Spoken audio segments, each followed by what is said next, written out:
శుభోదయం మిత్రులారా, ఒక మంచి దైవంతో కూడిన సందేశం చెప్పడానికై ఈ వీడియో. భక్తి లేని మనిషితో చాలా జాగ్రత్తగా ఉండాలి. ఎందుచేతంటే ఆ మనిషి భూమిపై సృష్టించిన దైవాన్నే గౌరవించనప్పుడు మనం మనుషులని ఎలా గౌరవిస్తాడు అని అనుకుంటామండి? భక్తి లేని మనిషి ఒక రాయితో సమానం. నిజమే కదా?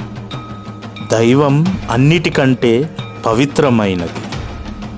భక్తిలో నిమగ్నమై జీవితాన్ని సుఖశాంతులతో జీవించాలి అని ఆశిస్తూ ఇట్లు మీ శంకర్ నారాయణ.